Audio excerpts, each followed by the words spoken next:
Magandang hapon po sa ating lahat, mga minamahal na kapatid.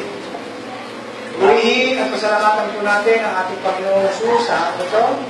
At magpasalamat din po tayo sa ating mga kapatid galing sa ibang dako, no?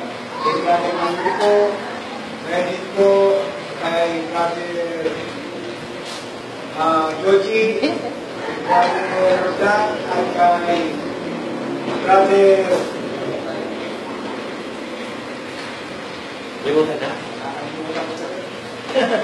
Randy.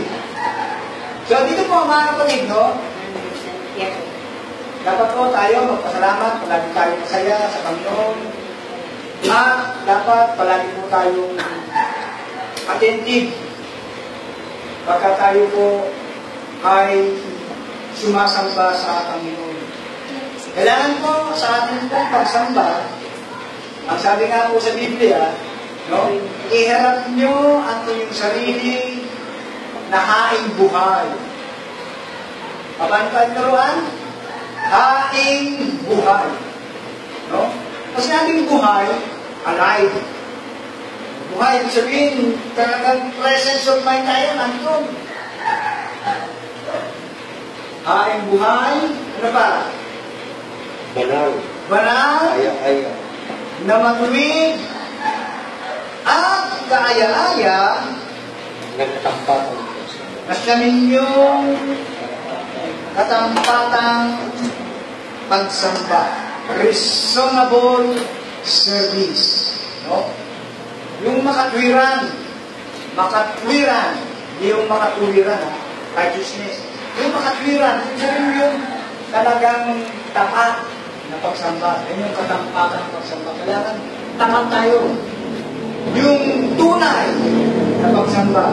Kasi baka mamaya, nandito nga tayo, pero yung isipan naman natin, lumilipad, lagi dun sa kung ano-ano. O, diba? Minsan, nandito tayo, ang isipan natin is kung ano-ano pa nga. Hinardahinaan ko. Diba? Kasi inaantok, okay lang yun. No? Meron mong inaantok na natutulog na nakikinig. Paano kaya yun? No? Kasi minsan ako ginagawa ko yun. Natutulog yung isang mata ko gano'n.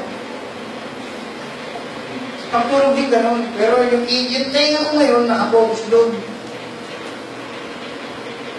Pero mag-iingat lang tayo, baka mamaya, pag nakalimutan natin yung focus na tinatawag, is siniento yan. Kaya kailangan, hanggat maaari, yung maging attentive lang tayo. Ngayon, buhay at kaaya-aya. Inihahain natin yung sarili natin. Pag sinabing buhay, sino ba yung buhay natin ngayon? Galatia 2, versikulo 16. Paano ba magiging haing buhay? Yung ating mga sarili, kung tayo po ay nagkakaroon ng pagsamba sa ating Panginoon, sa ating pong Diyos. No? Ganito po ang sinasabi. Ako'y nakako sa krus na kasama ni Kristo at hindi na ako ang nabubuhay, kundi si Kristo ang nabubuhay sa akin. At ang buhay na ikinabubuhay ko ngayon sa laman ay ikinabubuhay ko sa pananampalataya. Ang pananampalataya na ito sa anak ng Diyos na sa akin ay umibig at ibigay ang kanyang sarili dahil sa akin. Yun pala, yung katampatang pagsamba. Kailangan, no, yung nabubuhay sa'yo, si Kristo. Haing buhay eh. Diba? Sino ba yung buhay natin ngayon? Si Kristo na. Kasi ang kinabubuhay natin ngayon, sa naman, ay hindi na yung mga dati nating pag-ugali, hindi na yung dati nating kung kanino tayo napapaalipin, no? Hindi yung dating kung ano yung mga bagay-bagay na nasa puso natin, pagkatapos pagka nandito tayo is siya yung, pinagkakaabalahan pa rin ng ako, hindi pinapanood yung album ba? diba? Hindi ka tampatampas ng ngayon. Kailangan inaalis mo lahat. Kasi isang araw lang yan.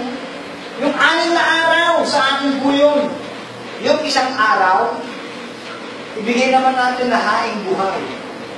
Pag sinabing haing buhay, yung si Kristo talaga ang nasa atin. Kasi itong bahay-sambahan na ito, templo ng Diyos ito. At yung ating katawan, lalong templo ni Kristo yan. Kaya nga tayo tinawag ng iglesia. Ano ibig sabihin ng iglesia? Tingnan natin kung ano sinasabi ng Biblia. No?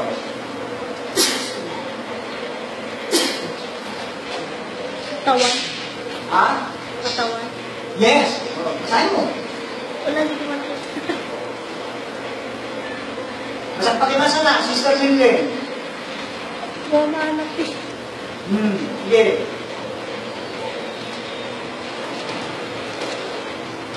Sa Efeso, Galacia, meron po yan. No?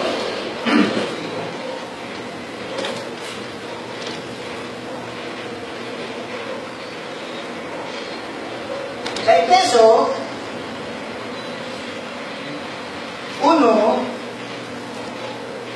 versikulo 22 na 23, at ang lahat ng mga bagay ay pinasuko niya sa ilalim ng kanyang mga paa.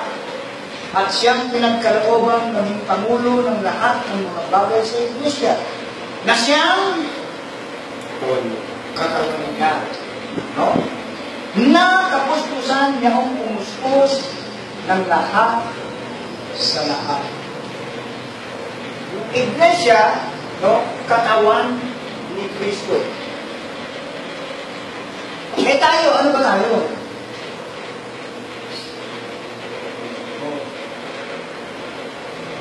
Bilang kay Kristo, ano sinasabi sa Biblia? Tayo'y mga kasangkap ng kanyang katawan. Di ba?